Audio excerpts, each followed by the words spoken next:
L-appell tal-Unjon tal-Infermieri Wiebel għadu wieħed. Dak sabiex il-Gvern tal-Labor jagħti r-rispett dovut lill-infermieri u l-Wiebel biftehim settorjali ġdid. Madankollu, sal-lum, dan il-ftehim bejn iż-żewġ partijiet għadu ma ntlaħax. Għaldaqstant, l-MUMN għad għaddejja bid-direttivi fl-isptarijiet u qed tinsisti li l-Gvern m'għandux flus għal ħaddiema iżda l-Stewart u Vitals kellu l-mijiet tal-miljuni tal-euro. Net News tkellem mal-President tal-MUMN Paul Paċ fejn saħaq li t-taħdiriet għadhom għaddejjin iżda li fl-aħħar pakkett li offra l-Gvern dan naqas affarijiet oħra li kienu qablu fuqhom preċedentement. Wasostna li f'xi waqtiet jidher li l-Gvern bħal donnu qed jgħix f'dinja oħra. Waħda mill-affarijiet li l-MUMN tajt hija ninvestu f'infermiera Maltin, f'infermieri żgħir. U so l-Gvern dejjem għadu qatt stejf imma so, ma sax nifhem jien xorta naħseb li l-Gvern jgħid ġo orbita oħra, mhux ġo pjaneta, ma ġo Malta.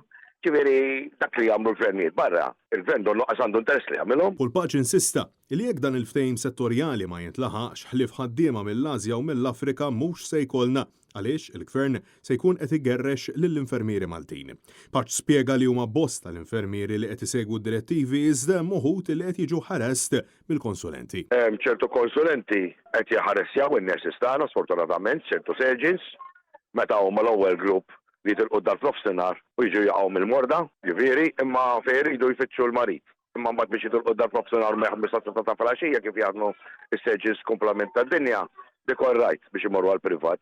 Imma jilagħbu tal-paladini sa nofsinhar. Imma l-pija mal-infermieri kulħadd jobdi direttivi. Wasostna illi grazzi għal dan il-ftehim fl-aħħar mill-aħħar se jkun qed igawdi il-pazjent. Fl-aħħar tal-ġurnata għadhom is-sector agreement tal-infermiera u tal-Wiebel u sector agreement tal-qasam tas-saħħa. L-infermier u l-Wiebel huwa dak li jagħmel is-servizz fis-settur tas-saħħa.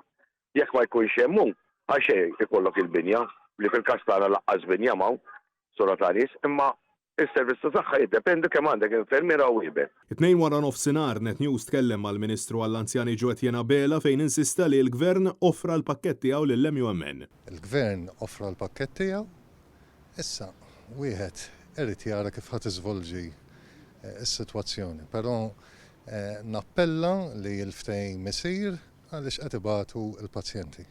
Huwa kien qed jitkellem wara li ħabbar investiment f'dar tal-anzjani fil-Furjana iżda meta mistoqsi dwar kemm se jkun qed jiswa huwa tax-xifhem milli bil-flus li nataw lil Vitals u Stewart dan l-investiment seta' jsir għal 800 darba oħra. L-investiment ġewwa d-dar tal-Furjana ħajkun jiswa b'wieħed ieħor €500,000. Ġifieri bil-flus ta' Vitals u Stewart, jekk jirritornaw naħseb isir ħafna investiment b'€900,000 komparat mal-mijiet ta' miljuni tal-euro.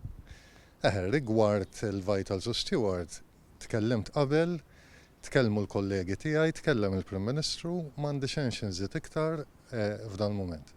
Bela għażel li ma jweġibx aktar fuq dan id-deal fraudolenti u minflok inħeba wara l-appell.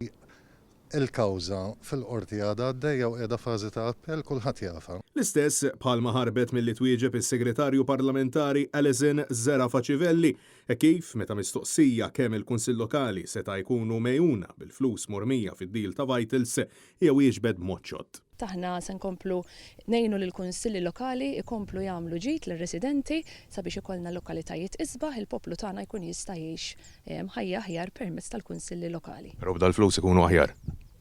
Aħna se nkomplu ninvestu fil-kunsilli lokali u kif dejjem tajna il-flus u l-allokazzjonijiet meħtieġa se nkomplu nieħdu ħsieb il-kunsilli lokali u l-allokazzjoni biex inkomplu nagħmlu. Ma dal-flus ma tistax tgħidli fuqhom daw il-mijiet ta' miljuni tal-euro. Qed nitkellem b'mod ġenerali, jekk tistaqsi anke lill-poplu Malti hemm barra, kien gvern laburista li dejjem ħassib li jgħixu ħajja viċin in-normalità. Normalità illi taħt gvern laburista fl-aħħar 10 snin fissret deals fraudolenti, nepotiżmu, erda ambjentali, omiċidji sforzi nuqqas ta' investiment mill-istat, assassinju ta' ġurnalista u impunità sistematika.